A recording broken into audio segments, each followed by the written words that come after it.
On April 16, 1963, Martin Luther King Jr. wrote the famous Letter from a Birmingham Jail, responding to criticisms leveled against the nonviolent protests in Birmingham, Alabama. On April 3, 1963, highly organized marches and sit-ins started in Birmingham in protest against racial segregation and racism in the city. These protests were mainly nonviolent under the leadership of King and his Southern Christian Leadership Conference. However, King together with other members of the caucus were arrested. While in jail, 8 white Alabama clergymen wrote a newspaper article titled "A Call for Unity," condemning King's nonviolent protests. Therefore, King wrote the letter from jail in response to the criticisms that these fellow clergymen had raised in their article. In the letter, he starts by noting that the clergymen are people of goodwill and acknowledges that perhaps they were genuine in their concerns about nonviolent protests, and this approach sets a reasonable tone for the dialogue. King then addresses the claim that he is an outsider leading protests in Birmingham by noting that he was invited to join his brothers and sisters in the fight against the widespread injustices and racism in Birmingham. The letter outlines various issues that King felt needed to be addressed for the people in the city to get justice and civil rights. In the letter, King uses logos to appeal to logic and ethos to appeal to emotions and respond effectively to the criticisms leveled against his support for nonviolent protests as discussed in this paper. King uses logos when responding to the claim that he was an outsider coming into Birmingham City to bring chaos. This line of thinking was one of the major issues that the 8 clergymen had raised in their newspaper article. Therefore, in a bid to address this issue, King says, "So I, along with several members of my staff, am here because I was invited here. I am here because I have organizational ties here. But more basically, I am in Birmingham because injustice is here." In this case, King uses 2 reasons to appeal to logic while justifying his presence in the city.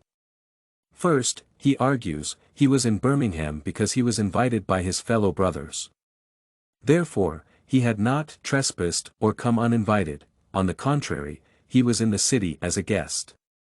In the second line, King introduces even a more compelling reason why he is in Birmingham, because injustice is here. In this case, his presence in the city should not be questioned because, as King goes on to say, injustice anywhere is a threat to justice everywhere. We are caught in an inescapable network of mutuality, tied in a single garment of destiny. Whatever affects one directly, affects all indirectly. Therefore, injustice in Birmingham meant injustice everywhere else in the U.S. and beyond, and as a champion for human rights, civil liberties, and justice, he was justified to be in the city.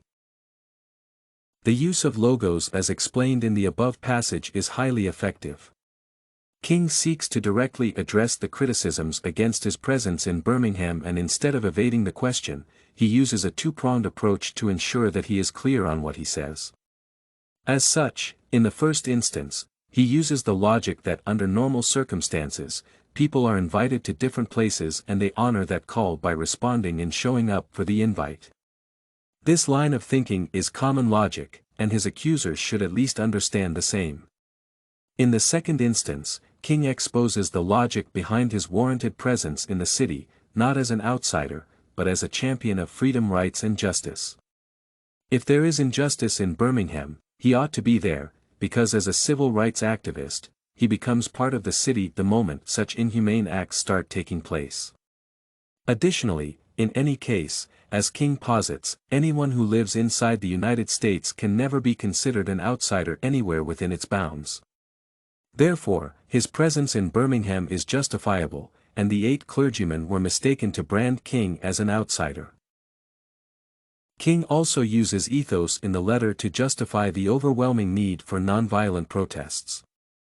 In their newspaper article, his accusers had agreed that while injustices and racism were rampant in Birmingham, the problem should be solved in the courts by following the due process of law.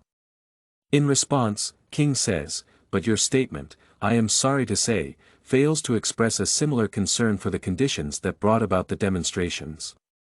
I am sure that none of you would want to rest content with the superficial kind of social analysis that deals merely with effects and does not grapple with underlying causes. Unfortunately, demonstrations are taking place in Birmingham, but it is even more unfortunate that the city's white power structure left the Negro community with no alternative.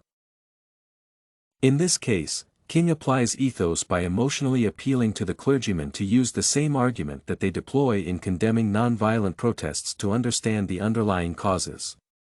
In other words, he insinuates that perhaps his accusers should use the same line of thinking and equally reprobate the reasons behind the protests.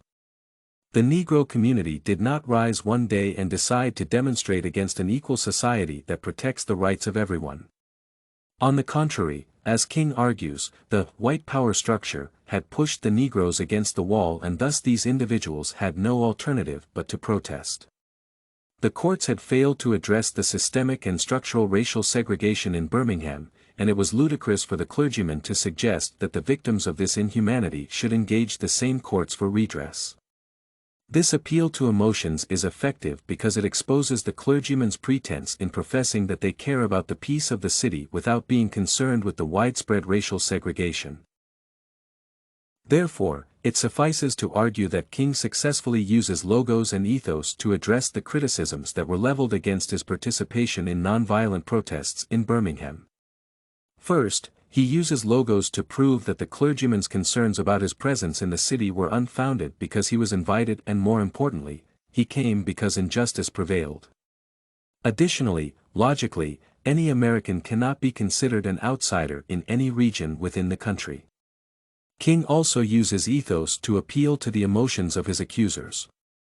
He insinuates that they should use the same fervor and arguments applied in their condemnation and understand the real causes underlying the protests.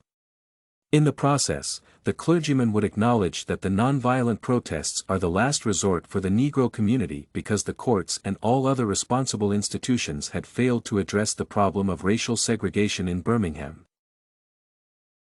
This and many other essays are available at studycorgi.com.